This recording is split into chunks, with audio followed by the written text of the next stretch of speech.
greater joy, Lord, than being with you. My soul is restored. My soul is restored. My mind is renewed.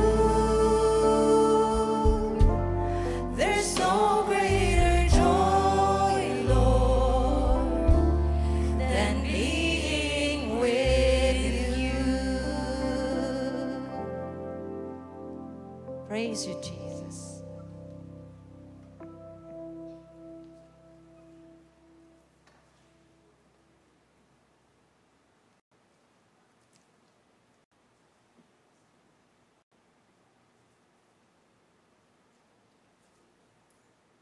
Okay, good morning, church. Morning po. Okay, happy and blessed Sunday. I know I'm happy. I hope you are too.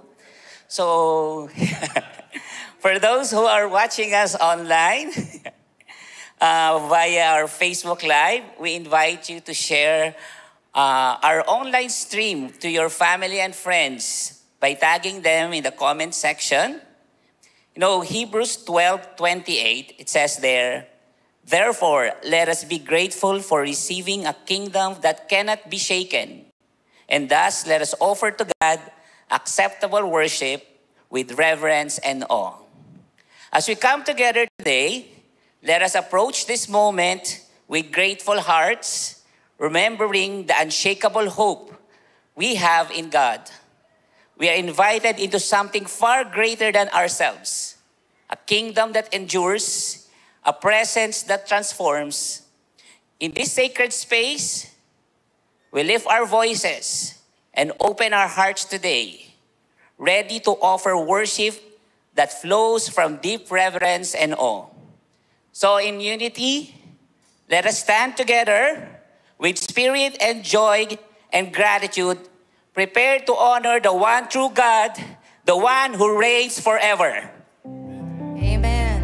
Psalms 97 verse 1, "The Lord reigns, let the earth rejoice. Let the distant shores be glad." Let's give God the best clap offering, people of God. Hallelujah. Praise you, Jesus. The Lord reigns.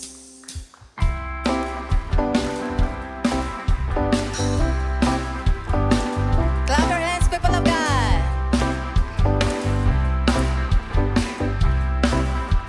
The Lord reigns.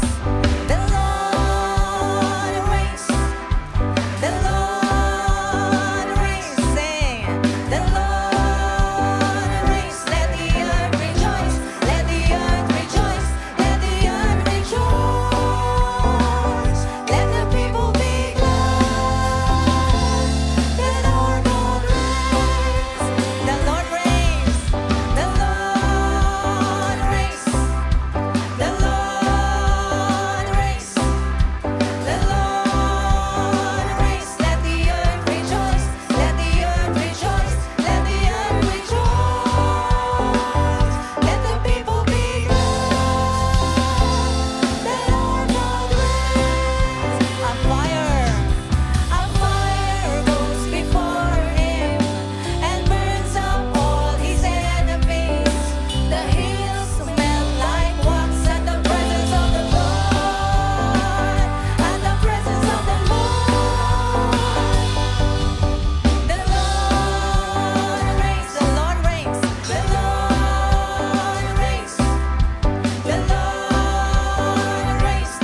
Clap your hands. The Lord reigns. The Lord reigns. The Lord reigns. Let the earth rejoice. Let the earth rejoice. Let the earth rejoice. Let the people be glad. The Lord reigns. The Lord reigns. The Lord reigns. The Lord reigns. The Lord reigns. The Lord reigns. Let the earth rejoice. Let the earth rejoice. Let the earth rejoice. Let the people be glad. The Lord reigns. Our God reigns. Our God reigns. For the last time. The Lord reigns. The best of offering to our God. Hallelujah. Our God reigns. Our God reigns. Our God reigns. In Psalms chapter 34 verse 1, sa lahat ng pagkakataon, si Yahweh ay aking pupurihin. Pagpupuri ko sa Kanya'y hindi ko papatigilin.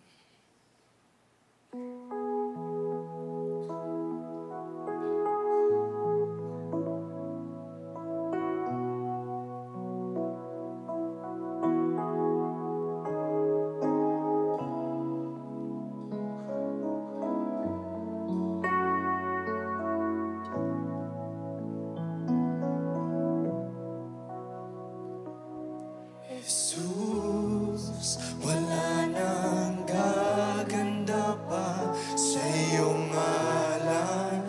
Wala nang iinam dahil tanging pangalan dapat na papurihan. Jesus, wala nang paan. Jesus, ika'y kagalakan. Jesus, dalay kaligtasan. Purihin ka, Panginoong Jesus.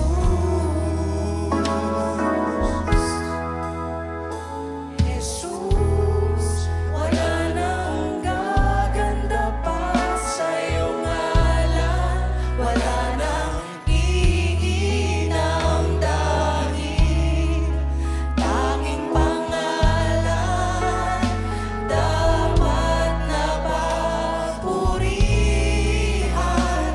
Jesus, kapayapaan. Jesus, ika'y kagalakan. Jesus, dalay kaligtasan. Purihin ka, Panginoong Jesus. Panginoong dakila. Panginoong dakila, tagapagligtas, makapangyarihan, hari ng lahat. Panginoong dakila, tagapagligtas, makapangyarihan, hari ng lahat. Jesus. Jesus, kapayapaan. Jesus, ika'y kagalakan. Jesus, dalay kaligtasan. Purihin ka, Panginoong Jesus. Kapayapaan. Jesus, ika'y kagalakan. Jesus, dalay kaligtasan. Purihin ka, Panginoon Panginoong Jesus. Purihin ka. Purihin ka, Panginoong Jesus.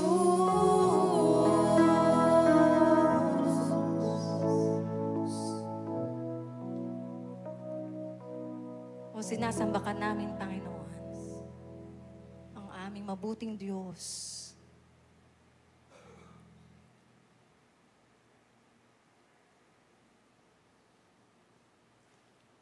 Let's worship our God.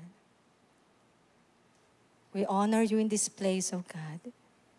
Pawang kabutihang nais mo sa amin, Panginoon. Sinasamba kita, O Diyos. Thank you, Jesus.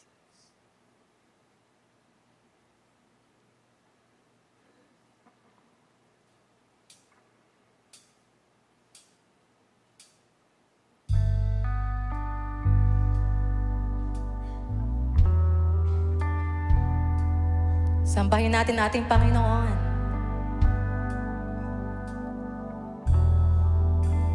Pawang kabutihan. Pawang kabutihan ang nais mo. Ibinigay mong buhay ay ganap at husto sa landas. Sa landas ng pagbabago, katuwiran mo ang lalakaran ko.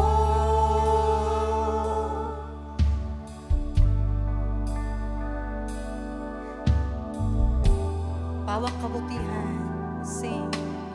Pawang kabutihan ang nais mo. Ibinigay mong buhay ay ganap at husto. Sa landas ng pagbabago, katuwiran mo ang lalakaran ko. Diyos ang kabutihan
katapusan. Hindi ka nagmamaliw, katapatan mo'y walang hanggan, ang kabutihan mo'y magpakailanman. Diyos, ang kabutihan mo ay magpakailanman. Ikaw ang simula at katapusan. Hindi ka nagmamaliw, katapatan mo'y walang hanggan, ang kabutihan mo'y magpakailanman. Ang kabutihan mo'y magpakailanman. Ang kabutihan mo'y magpakailanman.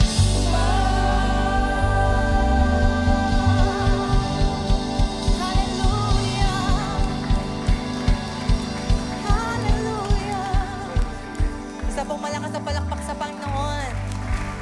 Kabutihan mo ay magpakailanman. Sa iyong papuri, Panginoong Jesus. We may be seated as we pray before our God.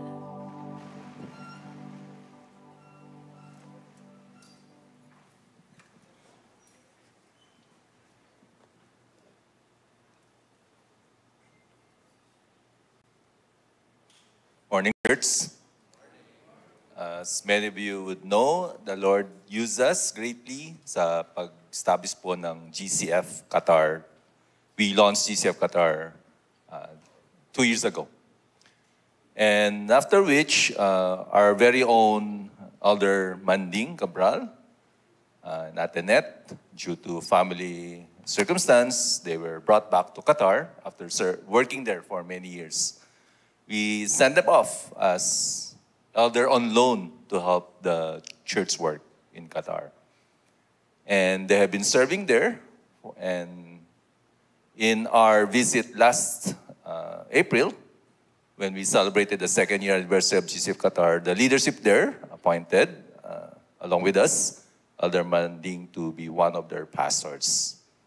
And they're currently with us now. And next week, they'll be returning to Qatar as the Lord has provided them with visa to stay there for at least the next 3 years. So they'll be serving there as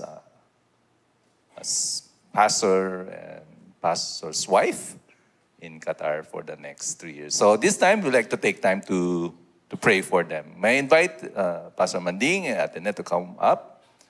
May I also invite our elders, pastors, to come up so we can pray for them.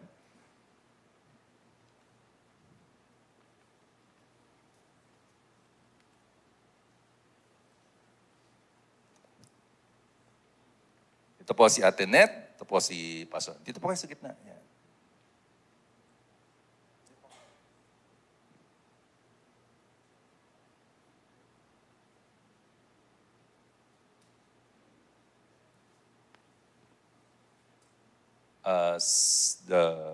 The leadership of GCF Batangas, whom the Lord used to plant GCF Qatar, this is our charge for you, Elder Manding and Atenet, now Pastor Manding, Atenet, that as you go there, preach the word of God, shepherd the flock, multiply the disciples for God's kingdom. And we will continue to do that until the Lord's return. At this point, I'll ask our chair of the board, Elder Chito, to pray for Pastor Manding and Atenet. Sige po, tayo po ay magkaisa sa panalangin. Yes, Father God, truly you are great and worthy to be praised. Dakila ka, O Diyos, tunay kang mabuti at tapat sa iglesia na ito, sa buhay ng bawat isa, sa mga leaders na iyong tinatawag. Dahil doon, marapat dapat na ikaw ay purihin, sambahin, at itaas ang iyong pangalan. At ngayong oras na ito, Panginoon, minsan pa'y nagkakaisa kami upang itaas sa iyong harapan si Elder Pastor Manding. maging ang kanyang buong sambahayan. Salamat sapagkat ikaw ang sa kanya ay tumawag at kailanman ay walang pagsisisi, Panginoon, ang sino mang sa iyo'y susunod. Panginoon, itinataas namin po siya sa iyong harapan at kung anuman dakilang Diyos ang nais mong ipagawa at inilagay sa balikat ni Pastor Manding, alam po namin na ikaw ang sang sa kanya ay sasama. Ikaw ang magbibigay ng wisdom, knowledge, and understanding, even discernment in the Spirit, Panginoon, na anuman ang ipagagagawa mo sa kanya, ito'y patuloy mong pagpapalain. Hinihiling po namin, Panginoon, na sa kapangyarihan ng banal na Espiritu, that as He share your word, Lord, magkaroon ng double portion of anointing na bawat salita mo na lalabas sa kanyang bibig, Panginoon, ang sino mang makaririnig nito ay hihipuin at mararanasan ang kapangyarihan ng banal na Espiritu. Hinihiling po din namin, Panginoon, na saan mang lugar mo siya dadalhin, Lord, ang iyong kaluwalhatian, ang iyong presensya ay patuloy na sa kanya ay sasama. Hinihiling din po namin, dakilang Diyos, na ikaw at ang iyong mga anghel ang sa kanya ay gagabay, na walang gawa ng kaaway, as it is written, that no weapon forms against him will prosper, and any tongue that rises against him in judgment will be condemned. Because this is the heritage of the children of the Lord, and His righteousness comes from the Lord. Panginoon, tunay nga na walang plano't gawa ng kaaway ang sa Kanya ay makalalapit at makagagapi. Sapagkat ang Diyos na Kanyang pinaglilingkuran is a victorious God. Marami pong salamat, Panginoon. Hinihiling din po namin ang pagbalot ng iyong makapangyarihang dugo. Hinihiling po namin that the walls of fire, that the thick walls of bronze, and the legion of warring and guarding angel be upon him. At ang pabor na nagmumula sa iyo ang siyang sumakanya. Hinihiling din po namin, dakilang Diyos Ama, ang kabanalang nagmumula sa iyo ay patuloy na maghari sa kanyang buhay. At habang ang pagtatagumpay sa gawaing ipinagkatiwala mo sa Kanya ay ang kababaang loob naman ang siyang maghahari po sa Kanya. Panginoon, ang kagalakan habang siya ay naglilingkod, ang ilalagay sa Kanyang puso at isipan at sa lahat ng mga victories, sa lahat ng mga trials sa kanilang daranasin, alam namin, Panginoon, sila ay mapagtagumpay. Panginoon, hinihiling din po namin na anuman ang pangangailangan nila, material, financial, physical, at lalo't higit spiritual, ang dalangin namin, Lord, huwag silang pagkulangin, bagkus ang umaapaw mong biyaya't sapat ay laging maranasan po nila. Marami pong salamat maging sa kanilang pag-travel, pabalik doon sa Qatar. Lord, samahan sila at ingatan at safe silang makararating doon. Marami pong salamat, Panginoon, maging yung ministry na kanilang hahawakan. Lord, ikaw ang siyang sumamat magpala doon. At sa iyo pong mga pagpalang kamay, dakilang Diyos, pinagkakatiwala po namin ang buhay ni Pastor Manding at ang buhay na kanyang may bahay at maging ang kanyang buong sambahayan. Gamitin niyo po sila ayon sa iyong kalooban, ayon sa iyong kaparaanan. At sa iyo pong mga kamay, pinagkakatiwala namin ang kanilang buong buhay. Ito po ang aming panalangin sa pangalan ng Panginoong Hesus. Amen. Amen.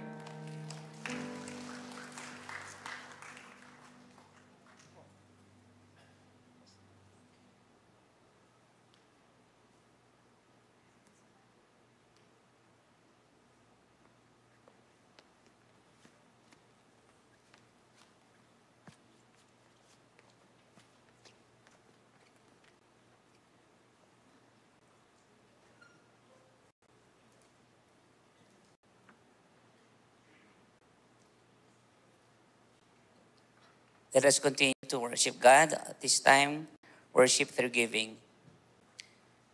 Giving is at the very heart of Christ's teaching and example. So we can read in Acts chapter 20, verse 35, "In all things, I have shown you that by working hard in this way, we must help the weak and remember the words of the Lord Jesus. How he himself said, 'It is more blessed to give than to receive.'" It's not simply about meeting needs, but about embracing a way of life that mirrors the love and generosity of Jesus. When we give, whether our time, our resources, or compassion, we step into a rhythm of grace that blesses not just others, but ourselves as well. Generosity connects us to one another and to the deeper purpose God has for each of us, to be vessels of His goodness in the world. Jesus taught that there is a unique joy found in giving that far surpasses what we gain through receiving. This kind of giving isn't always convenient and easy, but it reflects a heart shaped by grace and trust. As we give today, may we do so with the awareness that we are participating in something sacred, extending the love of God in real, tangible ways that can uplift, restore, and encourage those around us. Let us pray. Heavenly Father, we come before you today with humble hearts, acknowledging that every perfect gift comes from you, O God. Thank you, God, for all the provisions, all the blessings that we are receiving. Thank you, Lord God, for making us good stewards, Lord God, of these resources. And as we give, I pray, Father, Lord God, you touch the hearts of every giver. You touch them, Lord God, that they may give cheerfully and without seeking recognition, oh God, and doing so as an act of worship to you, oh God. May our tithes and offerings be pleasing to you, Lord God. And we pray, Lord God, that you teach us how to manage our finances, our resources well as a good steward. We also pray, Lord God, that everything, Lord God, that we give, everything that will be collected, Lord God, will be used for the expansion of your kingdom, for fulfilling the mission of the church, oh God, for the provision of those who are in need and grieving, and for the resources, Lord God, that will be used in sharing your gospel, in sharing the good news of God. Thank you, God. We give you back all the glory, honor, and praise. We thank you again, Lord God. We pray this in the mighty name of Jesus. So for our online worshipers, you can give your tithes and offerings by transferring or depositing through our Metro Bank.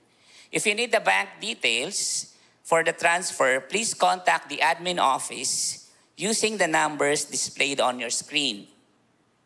For those worshiping with us in person, you may place your tithes and offerings in the offering bags being passed around by the deaconesses, or drop them into the box located at the back near the main door. Let us ready our hearts to receive God's word as it is being shared to us by His servant, Pastor Boy Garson.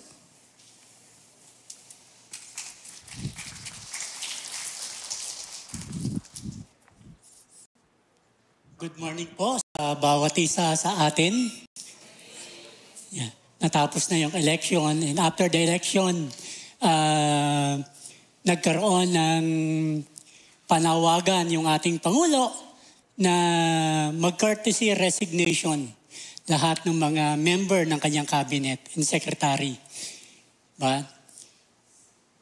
Napaisip tuloy ako, ano kayong feeling na ikaw ay naglilingkod doon sa pinakamataas na posisyon sa gobyerno? Part ka nung kabinete kung saan nakakausap mo yung tao na merong pinakamataas na posisyon sa bansang Pilipinas. Ano kaya yung feeling mo? Diba, siguro medyo magiging proud ka sa sarili mo. Tayo nga, pag meron tayong mga kakilala na merong posisyon dun sa lipunan, nagpapaselfie tayo. Ibig sabihin, nakasalamuha ko yan. Ba? I remember, siguro nakwento ko na ito dati, yung kasikatan pa ni Bong Alvarez. He's a former PBA player. At ang kabarkada niya ay yung tatay ni Japet Aguilar. Ano yan eh? So, one time, inihatid niya kami, kasama ng aking spiritual father, inihatid niya kami with yung kotse niya mismo, driver si Bong Alvarez. At nandun ako sa likod. Wow. Sabi ko, sana may magpicture. Di ba, nakaka-proud kung merong personalidad o kilalang tao na nakakasalumuha mo. How about our feeling when we go to church?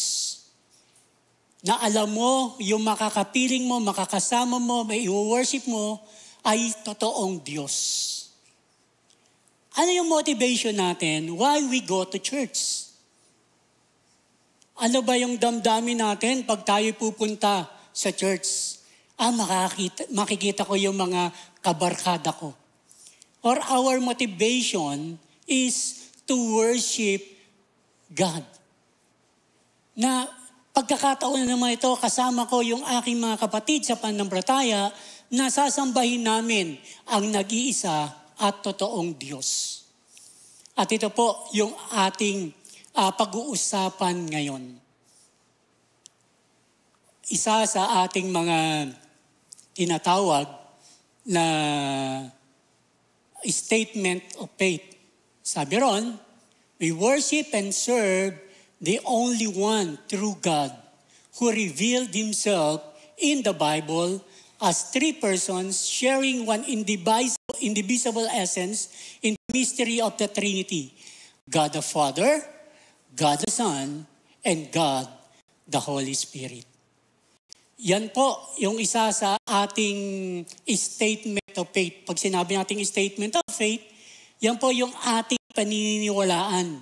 Kaya ka naging parte ng GCF kasi ikaw ay naniniwala sa totoong Diyos. Kaya ka sumasamba at kaya ka naglilingkod sapagkat naniniwala ka sa isang Diyos sa tatlong persona. Bagong lahat, tayo po muna ay manalangin. Aming Diyos na dakila sa lahat, maraming salamat po sa pagkakataong ito na pinagkaloob mo sa amin upang purihin, sambahin ka, Panginoon, at patuloy na alamin kung sino ka sa aming pong buhay sa magitan po ng iyong salita. Kaya ang dalangin namin, O Diyos, sa pagkakataong ito, buksan mo po ang aming mga puso't isipan upang makita po namin ang kagandahan ng iyong salita. Purihin ka, O Diyos, ito po ang aming samot dalangin sa pangalan ni Jesus. Amen. Di ba nakakatuwang isipin na alam mo yung reason kung bakit ka naging part ng GCF? Pumunta ka rito, naging part ka ng GCF dahil may kakilala lang ako. Kung ganun po yung reason natin, pinilit lang ako, nagpa-member lang ako. Ito ay nakakaapekto sa ating pagsamba at sa ating paglilingkod. Ngunit kung alam mo talaga yung rason kung bakit ka sumasamba at naglilingkod, ito ay nakakaapekto rin kung ano yung motibasyon natin. Kaya nga, every Sunday, we go to church na ang tanging rason lang natin ay sambahin natin ang ating tunay na Diyos. Kagaya po ng ating pong statement of faith. We worship and serve the only one true God.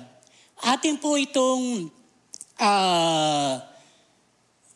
liliimin o talagang pag-aaralan.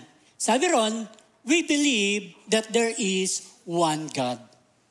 Sabi rito sa Deuteronomy 6:4, Hear, O Israel, the Lord our God, the Lord is one. Ito po ay napakahalagang katuruan para po sa mga Israelites. Sila po yung bayan na pinili ng Diyos. At sinasabi ron, pakinggan nyo, mga Israelita, na meron lamang iisang Diyos. Nag-iisang Diyos. Ibig sabihin, one God rather than many gods. Yung mga during that time, at kahit sa kapanahunan po natin ngayon, pero rampant during those time, na yung mga nations, even yung Egypt na pinanggalingan, kung saan tumakas yung mga Israelita, sila ay naniniwala sa napakaraming Diyos. At yung mga bansa na nakapaligid sa kanila ay naniniwala sa iba't ibang Diyos-Diyosan. Kaya napaka-importante para sa isang Israelita na meron lamang iisang Diyos na dapat niyang pagtiwalaan at dapat nilang kilalanin. Kaya nga, yung Egypt, kung saan nag-escape yung mga Israelite, they were so exposed to many God and goddesses. Kung titignan po natin dito, medyo maliit. Kung saan ang Diyos ay nagpadala ng iba't ibang plagues. Hindi lamang ito para pahirapan yung bansang Ehipto, kung paano ang mga Israelita ay nakalabas, nagkaroon po ng 10 salot. Hindi lamang ito ay salot na ipinadala ng Diyos sa bansang Egypt, kundi meron din pong mga Diyos-Diyosan na kinikilala ang mga Egyptian, kung saan mas pinakita ng Diyos yung kanyang kapangyarihan. Kagaya po ng unang salot, water, blood. Ang Diyos doon ay si Hapi, the God of the Nile. So, kinikilala po nila na this plague not only attacked the essence of Egyptian sustenance, but also demonstrated that Hapi could not protect its own. So, iba't ibang mga Diyos-Diyosan, si Heket, Geb, Kepri, si Hathor and Apis, Sekhmet, Sunu, Isis, Nut, Set and Osiris, Ra, and even Pharaoh. No? Kaya nga namatay yung kanyang panganay. Kinikilala nila itong mga Diyos-Diyosang ito. Even Pharaoh kinikilala nilang Diyos. How much more yung ibang karatig na bansa. Kaya nga, sinasabi rito, Hear, O Israel, the Lord is one. Meron lamang iisa at tunay na Diyos. At dito sa pagpapahayag ng Diyos ng kanyang kapangyarihan, mas ipinakita niya na siya yung tunay na Diyos kesa sa mga Diyos-Diyosan. Sabi po rito, yung unang utos sa mga Israelita, sabi rito, and God spoke all this word, I am the Lord your God who brought you out of Egypt, out of the land of slavery. You shall have no other gods before me. Wala na kayong kikilalaning Diyos, kundi ako lamang. Sabi rito sa Isaiah 45 verse 18 to 20. For this is what the Lord says, He who created the heavens, He is God. He who fashioned and made the earth, He founded it. He did not create it to be empty, but form it to be inhabited. He says, I am the Lord, and there is no other. I have not spoken in secret from somewhere in the land of darkness. I have not said to Jacob, descendants, seek me in vain. I, the Lord, speak the truth.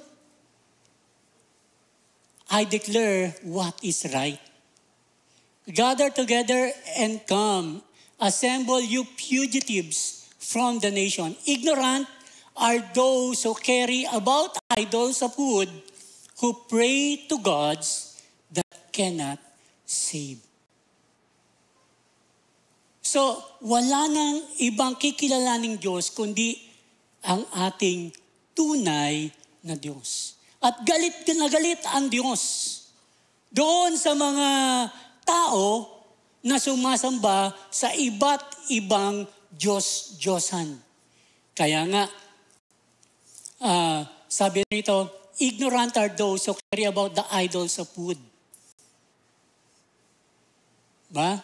So, wala silang kaalaman doon sa mga sumasamba na ang gamit yung Diyos-Diyos ang kahoy.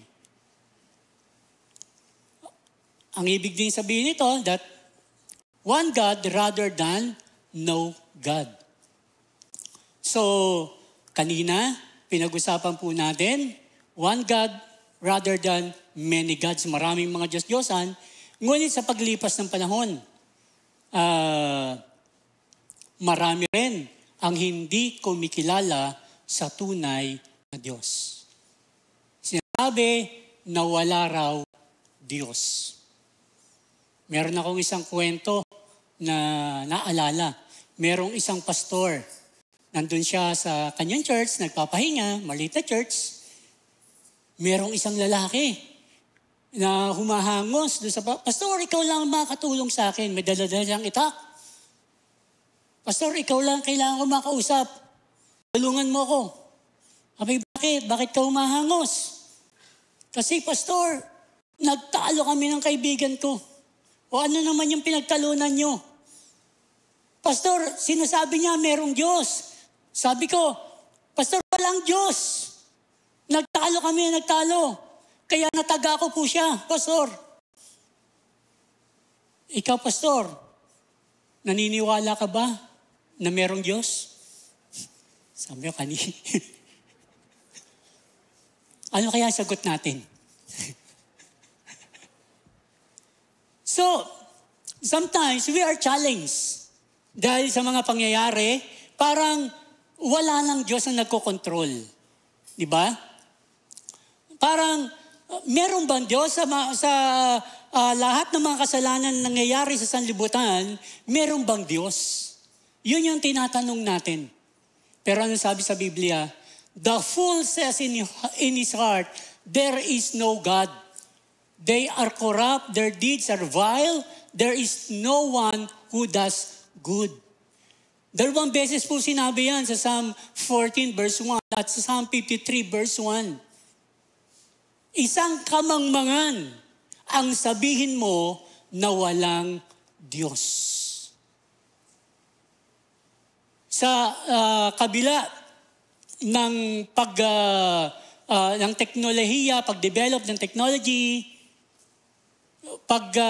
talino ng mga tao, nakikita na, kaya na namin. Pero kung ating pag-aaralan, habang nag-aaral po tayo ng science, mas ma-appreciate natin kung gaano makapangyarihan ang ating Diyos. Yung lamang layo ng mundo doon sa araw ay nagpapatunay that God is so perfect.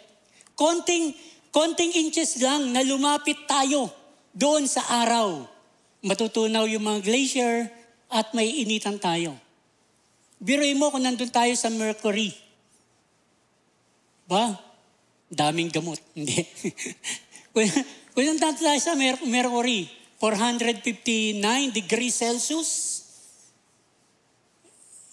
gaano po tayo kainit yung ating nararamdaman pag tayo lumabas?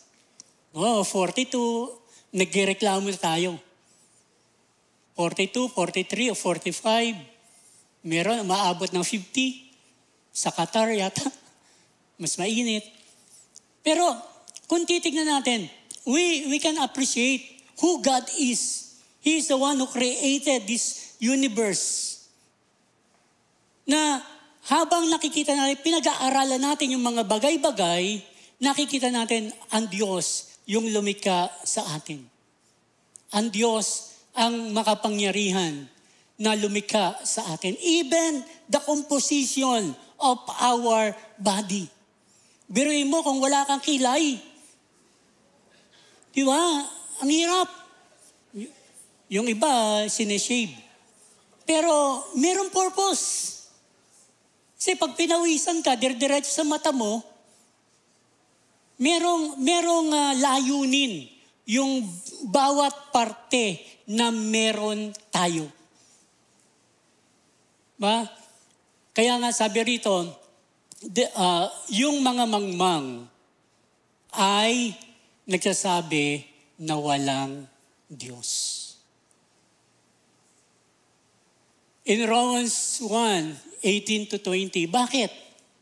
The wrath of God is being revealed from heaven against all the godlessness and wickedness of people who suppress the truth by their wickedness. Since what they may be known about God is plain to them, because God has made it plain to them. For since the creation of the world, God's invisible qualities, His eternal power and divine nature have been clearly seen, being understood from what have been made, so the people are without excuse. Yung mga bagay na nakapaligid sa atin, nagpapatunay na mayroong Diyos. Ang hindi lang kumikilala na mayroong Diyos ay yung mga tao na namumuhay sa kasalanan. One true God against many false gods. Maaring may matamaan po sa mga susunod na mga verses na ating pong pag-aaralan, ngunit ito po yung maliwanag na sinasabi ng banal na kasulatan. Nung isang linggo, pinag-aralan po natin yung Biblia. At yung Biblia ang magpapatunay sa atin kung sino talaga ang tunay na Diyos. Beyond, one true God against many false gods. But the Lord is the true God.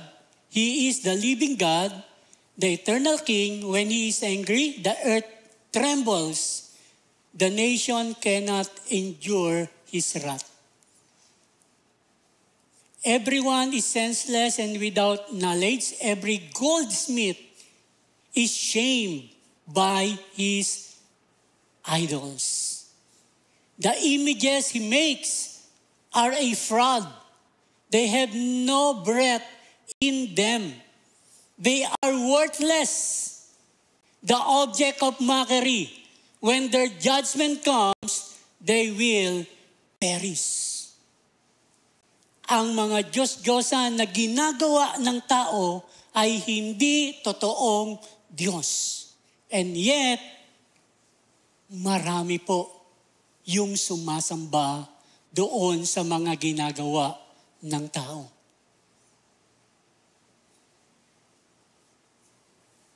Sapagkat ito yung nakalakihan, ito yung naging tradisyon, ito yung kinamulatan, iniingatan ito. Ngunit kung titignan po natin yung banal na kasulatan, sinasabi ron, yung mga nagawa nito, mga goldsmith, ay parurusahan ng Diyos. Psalm 115, verse 3 to 8. Our God is in heaven. He does whatever pleases Him. But their idols are silver and gold, made by human hands. They have mouth, but cannot speak. Eyes, but cannot see. They have ears, but cannot hear. Noses, but cannot smell. They have hands, but they cannot feel. Feet, but cannot walk. Kinakailangan buhatin pa. Nor they can utter a sound with their throats. Those who make them will be like them, and so will all who trust in them. Maliwanag po na sinasabi ng banal na kasulatan na meron lamang iisang Diyos and He is a living God. Siya ay buhay na Diyos na nangungusap sa atin. Hindi po siya kagaya ng mga Diyos-Diyosan na merong ang tenga, merong ang kamay, pero hindi niya magawa kung ano yung dapat gawin. And sometimes, yun po yung mga nangyayari because people want na yung Diyos na kanilang sinasamba ay Diyos na dapat ay umayon sa kanilang kagustuhan. Na pag ginawa ko to, gagantihan mo ako. Ibig sabihin, limbawa, tayo ay sabihin natin mamamanata, gagawa ng isang bagay, Panginoon, ginawa ko to sa iyo, nilakad kita, nagpakahirap ako, kaya may utang ka sa akin, Diyos, kinakailangan pagalingin mo ako sa aking sakit. So, yun yung mga bagay. Gusto natin, yung Diyos, yung sumunod sa atin. Kaya gumagawa tayo ng mga Diyosan. Ngunit maliwanag na sinasabi ng banal na kasulatan na itong mga Diyos-Diyosang ito ay walang magagawa. Kaya tayo, bilang mga mananampalataya ng GCF, we are worshiping one God. Sabi sa 1 Thessalonians 1:9, for they themselves report what kind of reception you gave us. They tell how you turn to God from idols to serve the living and true God. Ito yung pangyayari sa mga taga-Thessalonica. Yung mga, si Apostol Pablo nangaral sa Thessalonica at marami.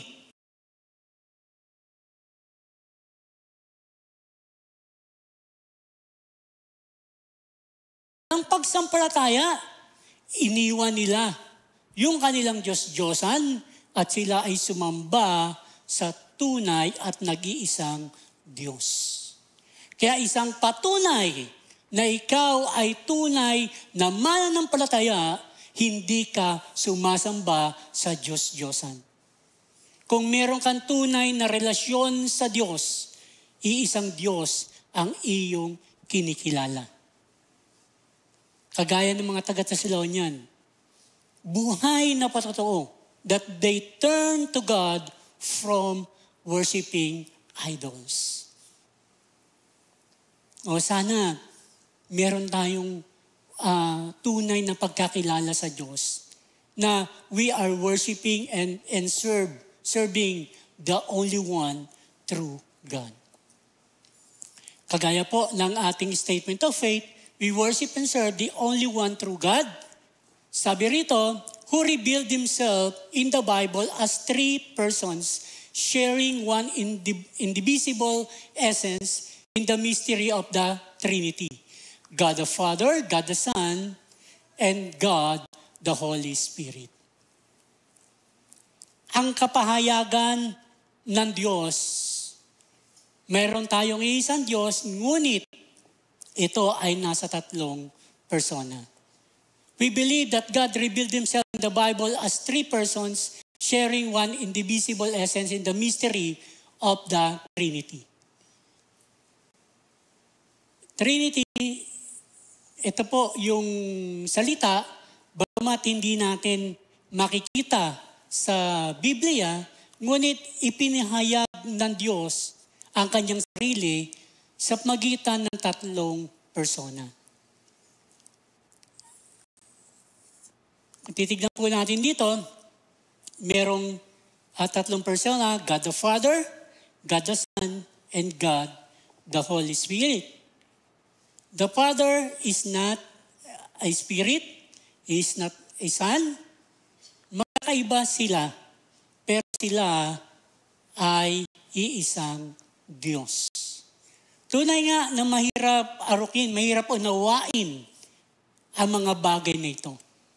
Pero dito po ipinahayag ng Diyos ang kanyang sarili. Nakita natin yung pagka-Diyos ng Diyos Ama, marami pong mga verses sa Biblia ay nagpapatunay sa Diyos Ama.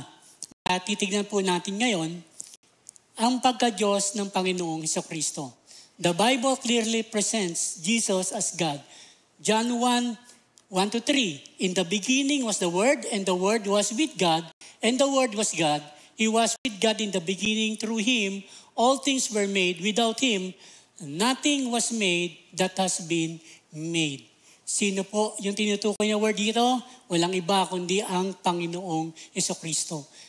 Kasama na siya sa simula pa. Kasama na siya doon sa pagkakalika sa atin.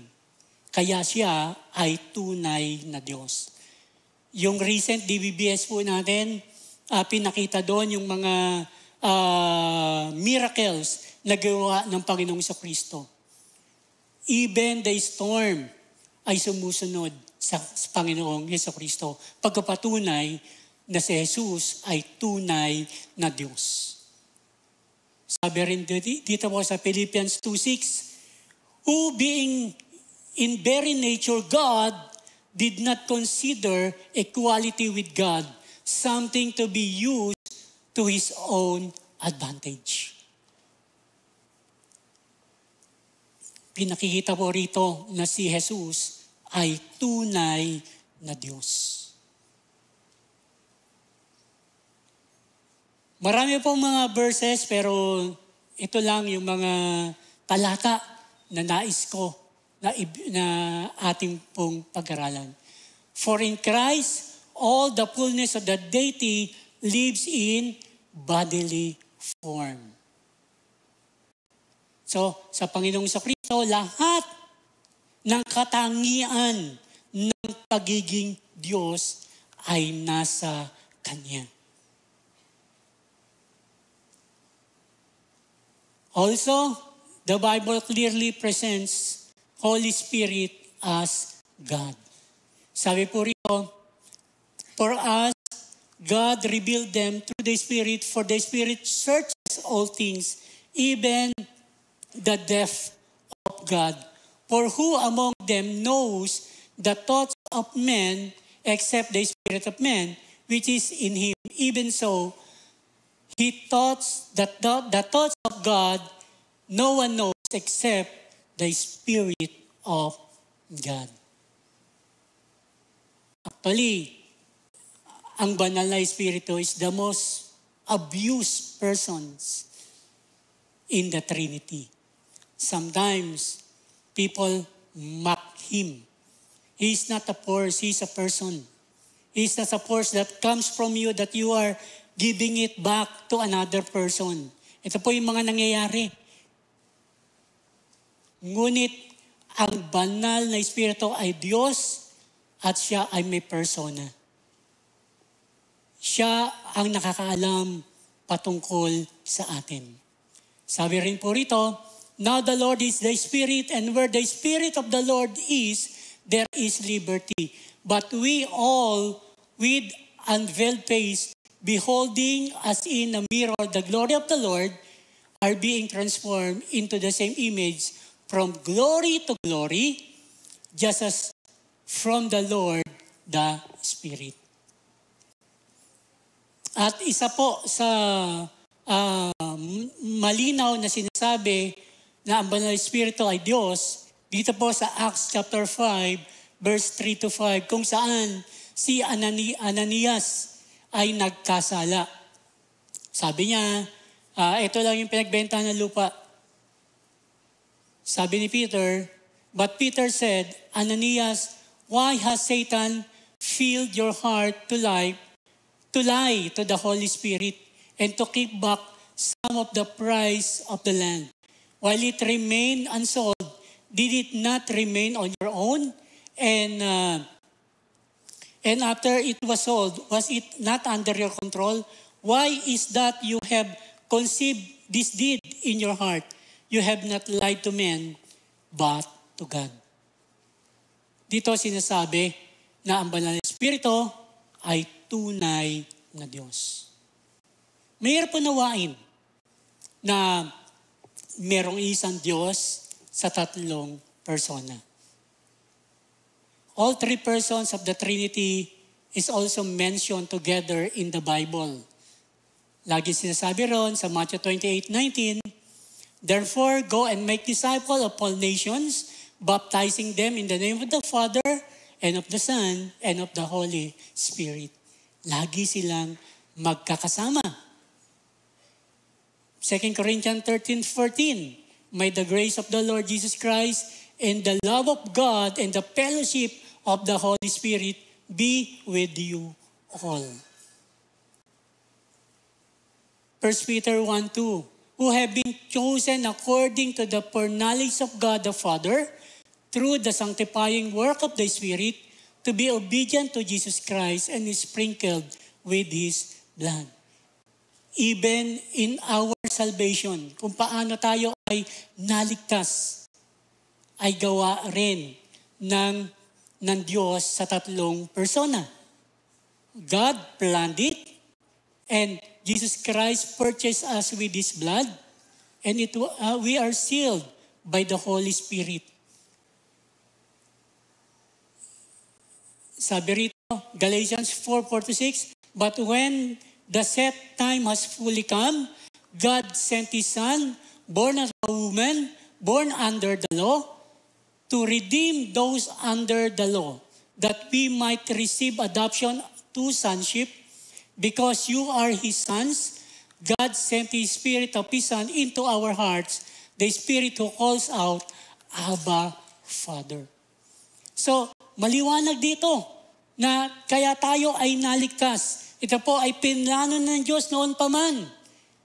Kaya nung dumating yung takdang panahon, binigay niya yung kanyang bugtong na anak na namatay sa krus para sa atin, para tayo iligtas sa ating mga kasalanan. At kung tayo'y sumampalataya sa Kanya, meron tayong banal na Espiritu doon sa atin na nagsasabing, Abba, Father. Ibig sabihin, meron tayong malalim na relasyon doon sa Diyos. Kaya, yung ating kaligtasan ay gawa ng isang Diyos sa tatlong persona. Our salvation was planned and initiated by God the Father, agreed upon and executed by God the Son, and imparted to believe by God the Holy Spirit. Sabi nga, someone said about the doctrine of the Trinity, try to explain it and you will lose your mind. Hindi talaga natin. It is really a mystery. But try to deny it and you'll lose your soul. We have to believe it with our heart. We cannot know the truth of the Trinity exhaustively, but we can know it truly. We believe there is one God, eternally existent in three persons, the Father, Son, and the Holy Spirit. Hindi talaga natin kayang unawain. Masisira ulo natin. Pero kung i-deny naman natin, hindi tayo maliligtas. Ang kailangan lang po natin gawin is to believe it with our heart. Panampalatayan natin ang bagay na ito. As a conclusion, we cannot fully understand God completely and exhaustively. Marami tayong pinag-aralan, marami tayong mga talata na nakita. Ngunit, hindi talaga natin mauunawaan ng lubusan kung sino talaga ang Diyos. God is incomprehensible, but we can know Him. Ito po yung magandang bagay. Hindi mo siya lubos na mauunawaan, ngunit iyo siyang makikilala. Maraming mga bagay yung may tanong tayo patungkol sa Diyos. Ngunit ang mahalaga, kilalanin natin siya sa ating buhay. God has revealed Himself to us truly in His Word. Ang salita ng Diyos ay binigay po sa atin upang mas lalo pa natin siyang kilalanin sa ating buhay. Maraming pagkakataon na pwede nating pag-aralan kung sino talaga ang Diyos. Ngunit, mananatili at manatili yung marami po nating katanungan.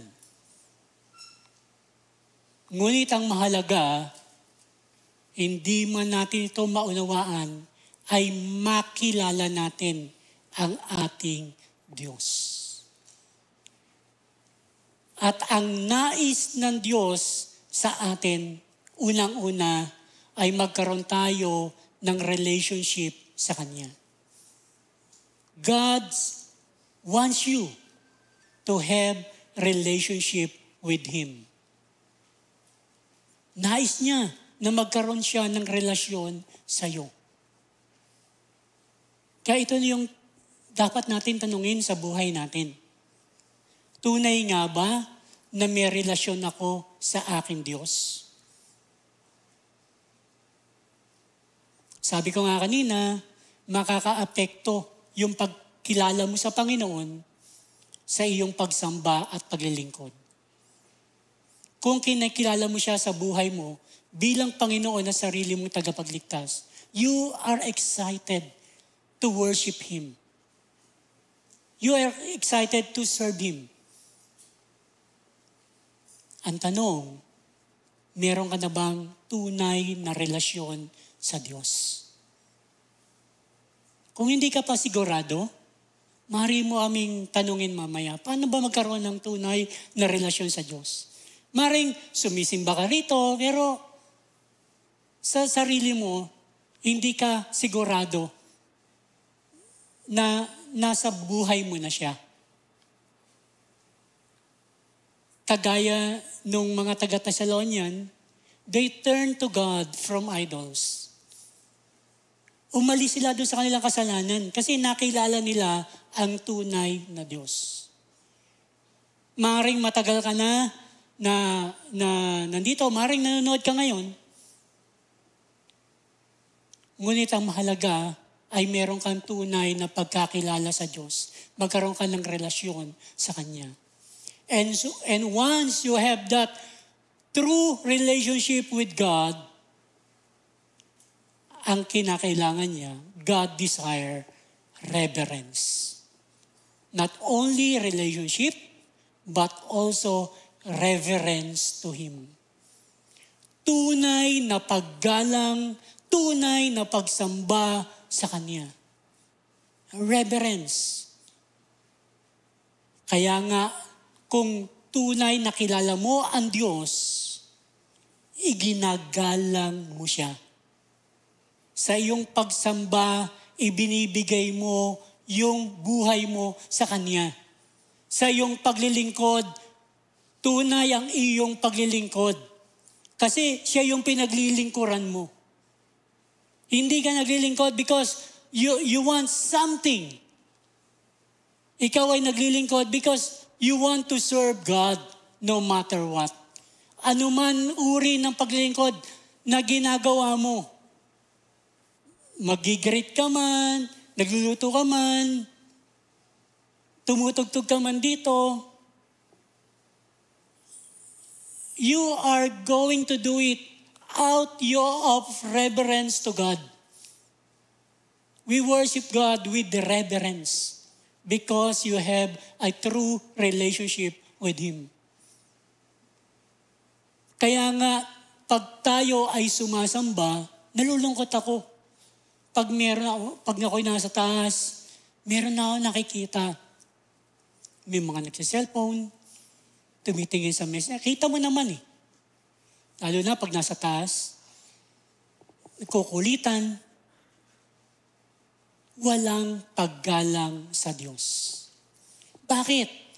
Kasi walang tunay na relasyon sa Kanya. Doon lang mag-uugat yun. Sapagkat kung tunay tayong may relasyon sa Diyos, kinikilala natin siya, meron tayong tunay na paggalang sa Kanya. Sa ating pagsamba at sa ating paglilingkod. And lastly, God wants you to rely on Him. Lahat ng bagay na ninanais natin, ito ay ipagkatiwala natin sa Diyos. Sabi ko nga, God is incomprehensible. Hindi natin lubos na maunawaan kung gaano kalalim, kung gaano kalawak, who God is. Pero ang mabuting balita, pwede mo siyang kilalanin. Pwede kang magkaroon ng relasyon sa Kanya at ibigay ang tunay na pagsamba at paglilingkod sa Kanya at patuloy na umasa sa Kanya. Our God is an awesome God. Let us worship and serve the one true God, eternally existent in three persons, Father, Son, and the Holy Spirit. Marami pa tayong gustong malaman tungkol sa Panginoon. Ngunit nawa, kilala natin siya sa ating buhay. Patuloy tayong maglingkod, patuloy tayong sumamba sa tunay at nag-iisang Diyos. Tayong lahat ay manalangin, dakila naming Diyos na makapangyarihan sa lahat. Maraming salamat po sapagkat Ikaw ang tunay na Diyos. Narito kami, sumasamba kami, Panginoon, hindi sa Diyos na ginawa ng tao. Narito kami, Panginoon, sumasamba sa tunay at nag-iisang Diyos. Lord, hindi na po namin lubos na maunawaan, especially the Trinity, Panginoon. We cannot comprehend it. Pero Panginoon, salamat. Dahil sa magitan ng iyong salita, maaari ka naming kilalanin. Panginoon, dalangin po namin yung bawat isa sa amin narito, maging sa mga kasama naming nanonood ngayon, magkaroon kami ng tunay na pagkakilala sa iyo at may bigay po namin yung aming tunay na pagsamba at paglilingkod sa iyo. Purihin ka, Panginoon. Ito ang aming samadalangin sa pangalan ni Jesus. Amen and amen.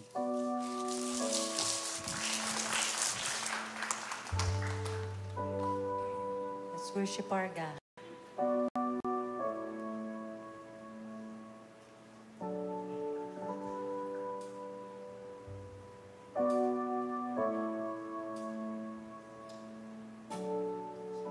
Our Father everlasting, the all-created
judge and our defender, suffered and crucified. Forgiveness is here. Descended into darkness. Descended into darkness. You rose in glorious light. Forever, forever seated high.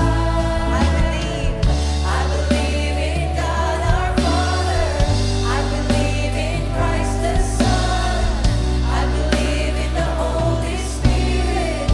Our God is three in one. I believe in the resurrection, that we will rise again. For I believe in the name of Jesus. I believe in you. I believe in you. I believe you rose again. I believe that Jesus Christ is Lord. I believe in you, Lord Jesus. I believe in you. I believe you rose again. I believe that Jesus Christ is Lord. People of God, I believe in life eternal. I believe in life eternal. I believe in the virgin birth. I believe in the saints' communion and in your holy church. I believe in the resurrection when Jesus comes again. For I believe in the name of Jesus. For I believe in the name of Jesus. Palakpan po natin ang Panginoon.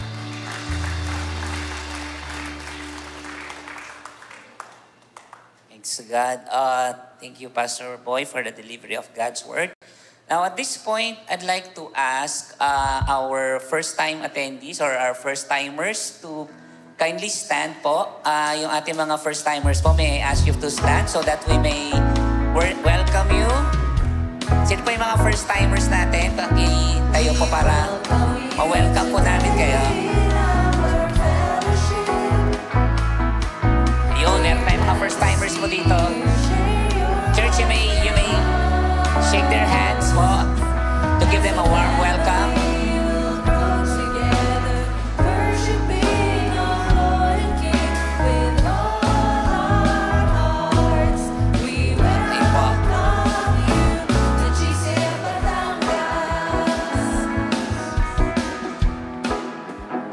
Ayun, okay.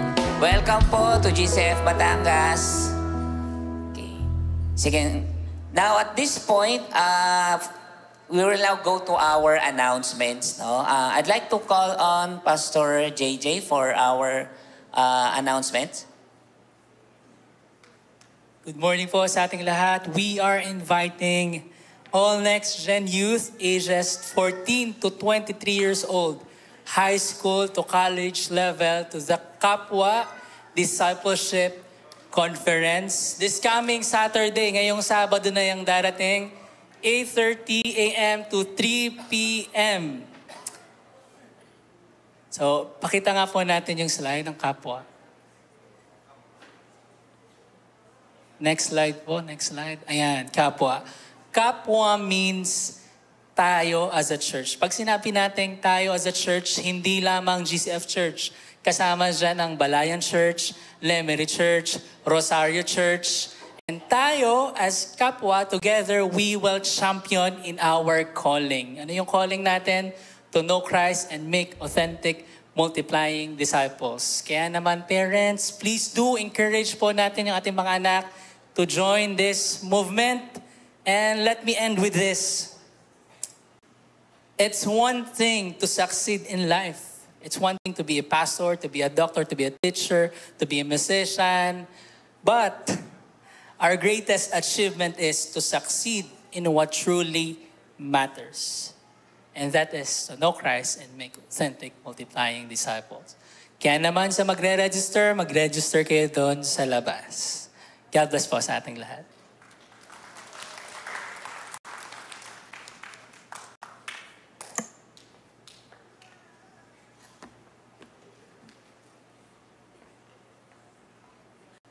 Thank you, Pastor JJ. Why don't all stand for the closing prayer?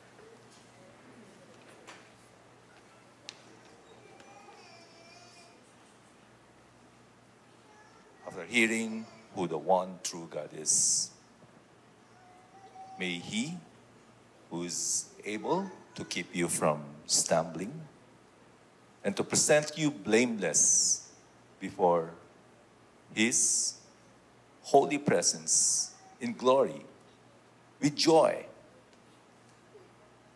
to the one God, our Savior, through Jesus Christ, our Lord, be glory, majesty, dominion, and authority, before time, now, and forever. The Lord bless you. The Lord keep you. All this we ask and pray in the name of Jesus our Lord. Amen. Amen. Let's give God the best clap offering. Hero Israel. The Lord our God is one God. Clap your hands, people of God. Sing to the Lord. Hero Israel, the Lord thy God is one God. Hallelujah. Hero Israel, the Lord thy God is one God. Love the Lord, and thou shalt love the Lord thy God with all thy heart, with all thy mind, and give him glory, King of glory. His ways be loved. No other Savior. There is no other Savior. No other like Redeemer. We give our all to praise and lift our voice in declaration. Hero Israel, the Lord thy God is one God. Hallelujah. Hero Israel, the Lord thy God is one God. Hallelujah. Hero Israel, the Lord thy God is one God. Hallelujah.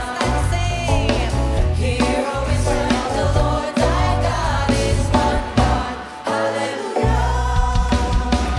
Amen. Glory to God. Happy Sunday po. See you again next